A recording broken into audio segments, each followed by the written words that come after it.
नमस्कार, मैं हूं सौम्या माथुर और आप देख रहे हैं city big news. Hisar Lok Sabha से कांग्रेस प्रत्याशी भव्य बिश्नोई ने नलवा हलके के गांव शाड़वा, बाड्या, पायल, जाटान व आजाद नगर के नुक्कड़ समेत कई गांवों का दौरा किया।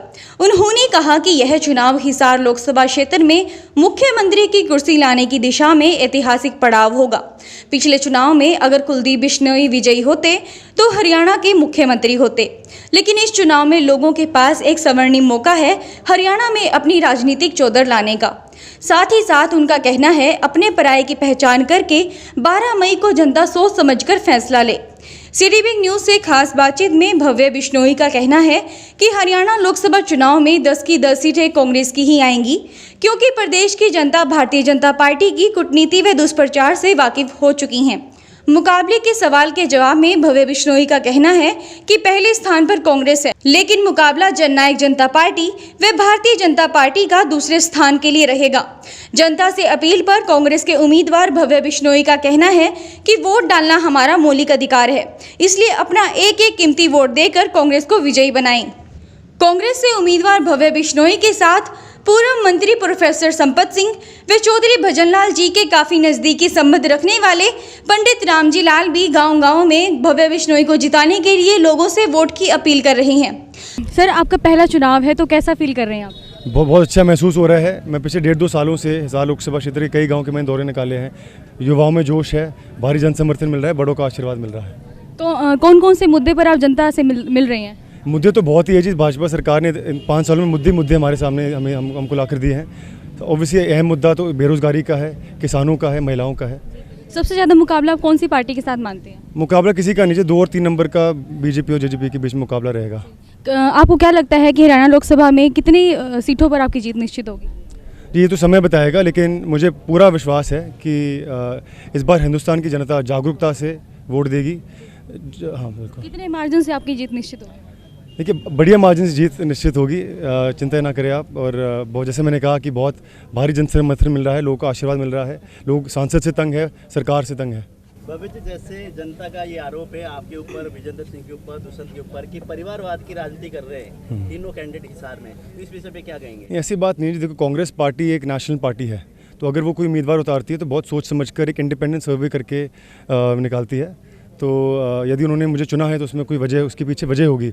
और मुझे आप सिर्फ चौधरी भजनलाल के पोते या कुलदीप जी के बेटे तक सीमित ना रखें। मैं हिसार का बेटा हूँ, मेरा परिवार बहुत बड़ा है। जैसे आप गांव का सर्वे कर रहे हैं तो लोगों का कैसा रिस्पांस आपको देखने को मिल रहा है? बहुत ही बढ़िया रिस्पांस है जी। ओबियसली लोगों में निराशा बहुत है जी, कि जो इस उम्मीद के साथ मोदी जी को उन्होंने 2014 में चुना था, उनमें से एक भी वादा उन्होंने पूरा नहीं किया। तो लोग बदलाव चाहते हैं, लोग युवा चाहते हैं। जनता को क्या मैसेज देना चाहेंगे? ये कि अपने पराये की पहचान करो, आपके भविष्य का सवाल है।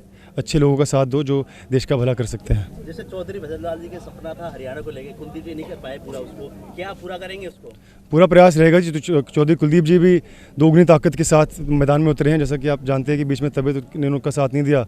उनके छत्र छाया में सभी हिसार वासियों के साथ मिलकर, हरियाणा वासियों के साथ मिलकर हम चौधरी भजनलाल जी के सपनों को पूरा करेंगे। आज के आपके निजी संबंध थे, जैसे अपने पंडित जी रामजी लाल जी, उनके भाई ओम प्रकाश जी भारतीय जनता पार्टी में शामिल हुए हैं आज, इस विषय में आप क्या कहेंगे? लंबा समय से आप लोगों के साथ थे वो। नहीं, चलो उसमें तो कुछ नहीं कहना चाहूँगा। ताऊ जी का और दादाजी का मेरे ऊपर बहुत बड़ा आशीर्वाद है। पंडित रामजी लाल जी तो दादाजी के घनिष्ठ मित्रों में से रहे हैं और मेरे दादा तुल्य हैं। उस विषय में कुछ और नहीं कहना चाहूँगा। पंडित जी, जैसे आपके परिवार से आज भारतीय जनता पार्टी में शामिल हुए हैं, क्या कहेंगे आप?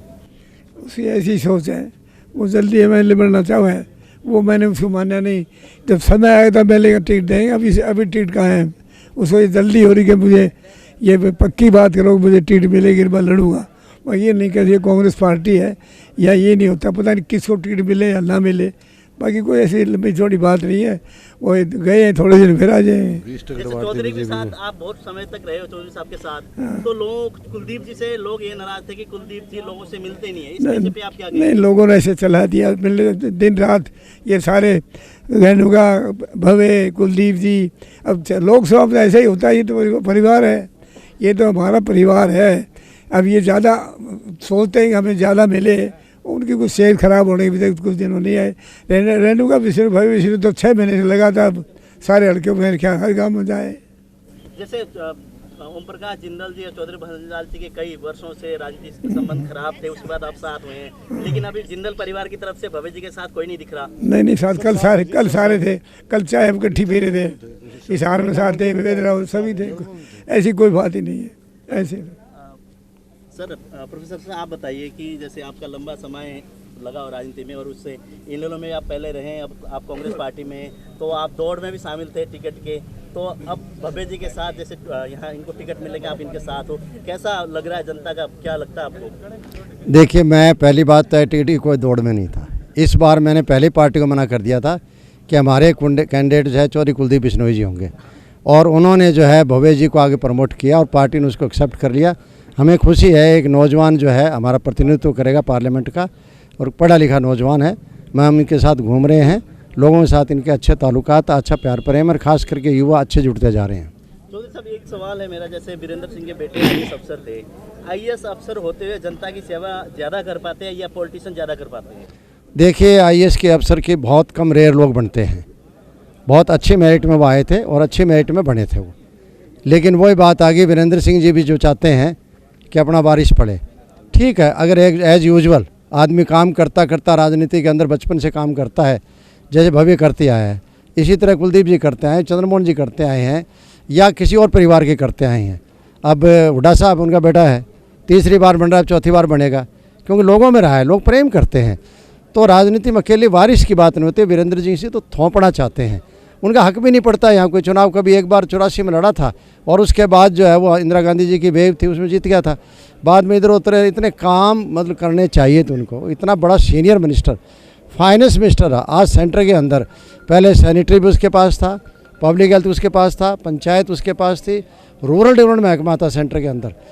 70,000 करोड़ का बजट जो कि कई स्टेटों के बराबर होता है, उतना बजट होते हुए एक नया पैसा किसी गांव में कोई योजना नहीं लेकर आए हैं, तो वो तो खाम खाई चुनाव लड़ रहे हैं, और कोई ऐसी बात नहीं उनकी। जैसे भव्य जी एक नए हैं, युवा है, और इनका राजनीति में अभी इतना एक्सपीरियंस भी नहीं है, तो आप लोग बुजुर्ग साथ हो साथ इनके, तो कैसा आपको लगेगा कि हिसार? देखिए, युवा, इनमें युवा ऊर्जा है, और पंडित रामजी लाल जी हम लोगों में अनुभव है। ये अनुभव और युवा ऊर्जा मिलकर जो है ना, ये बहुत बड़ा गुल खिलाएगी, और हिसार का रिजल्ट जो है, हिसार का रिजल्ट नंबर 1 आएगा। पहले हम 2 ग्रुप हो गए थे, इसे कमजोरी आ गई थी, हजका और कांग्रेस। आज हम सारे एक सवाल हो रहा है बस आज एक हम सारे के सारे इकट्ठे हैं, और इकट्ठे होने का यही है कि मोदी सरकार ने इतने लोगों के सूबे गडो रखे हैं, इतने किले लगा रखी है, इतने लोगों को तंग कर रखा है, और वो आदमी प्रजातंत्र को ख़त्म करना चाहता है। इसलिए प्रजातंत्र को बचाने के लिए आज हरियाणा प्रदेश के हर 36 राज्य के भाई सारे के सारे। आज के लिए बस इतना ही। शहर की तमाम खबरों की जानकारी के लिए देखते रहिए सिटी बिग न्यूज़। नमस्कार।